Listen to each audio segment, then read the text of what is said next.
अनपढ़ जाट पढ़ा जैसा, पढ़ा जाट खुदा जैसा। ये घटना सन 1270 से 1280 के बीच की है। दिल्ली में बादशाह बलबन का राज था।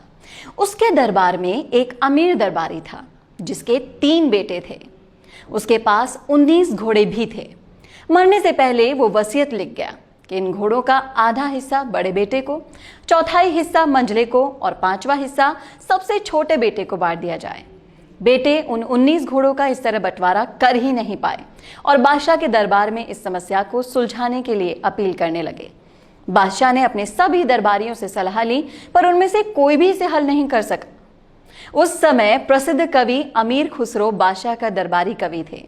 उसने जाटों की भाषा को समझाने के लिए एक पुस्तक भी बादशाह के कहने पर लिखी थी, जिसका नाम खलिक बारी था।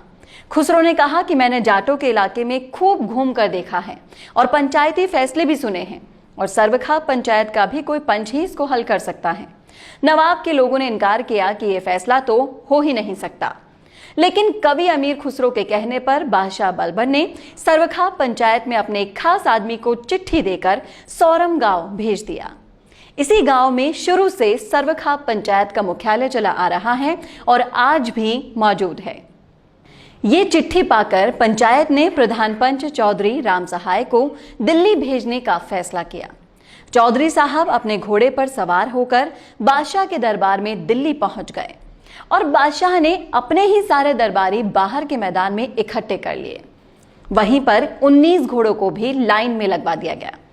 चौधरी राम सहाय ने अपना परिचय देकर कहना शुरू किया, शायद इतना तो आपको पता ही होगा कि हमारे यहाँ राजा और प्रजा का संबंध बाप बेटे का होता है और प्रजा की संपत्ति पर राजा का भी हक होता है। इस नाते मैं जो अपने घोड़े साथ लाया हूं उस पर भी राजा का हक बनता है। इसलिए मैं ये अपना घोड़ा आपको भेंट करता हूं और इन 19 घोड़ों के साथ मिला देना चाहता हूं। इसके बाद मैं बंटवारे के बारे में अपना फैसला सुनाऊंगा। बादशाह बलबन ने इसकी इजाजत दे दी और चौधरी साहब ने अपना घोड़ा उन 19 घोड़ों वाली कतार के आखिर में बांध दिया। इस तरह कुल 20 घोड़े हो गए। अब चौधरी ने उन घोड़ों का बंटवारा इस तरह कर दिया, आधा हिस्सा यानी कि 10 घोड़े उस अमीर के बड़े बेटे को दे दिए, चौथाई हिस्सा यानी कि 5 घोड़े मंझले बेटे को दे दिए, 5वां हिस्सा यानी कि 4 घोड़े छोटे बेटे को दे दिए। इस प्रकार 19 घोड़ों का बंटवारा हो गया। 20वां घोड़ा चौधरी राम सहाय का ही था जो बच गया। बंटवारा करके चौधरी ने सबसे कहा, मेरा अपना घोड़ा तो बच ही गया है, इजाजत हो तो इसको मैं ले जाऊं। बादशाह ने हाँ कह दी और चौधरी साहब का बहुत सम्मान किया और बहुत सारी तारीफ की। चौधरी राम सहाय अपना घोड़ा लेकर अपने गांव सोरम की तरफ कूच करने ही वाले थे। तभी वहां पर मौजूद कई हजार दर्शक इस पंच के फैसले से गदगद होकर नाचने लगे और कवि अमीर खुसरो ने जोर से कहा, अनपढ़ जाट पढ़ा जैसा, पढ़ा जाट खुदा जैसा। सारी भीड़ इसी कहावत को दोहराने लगी।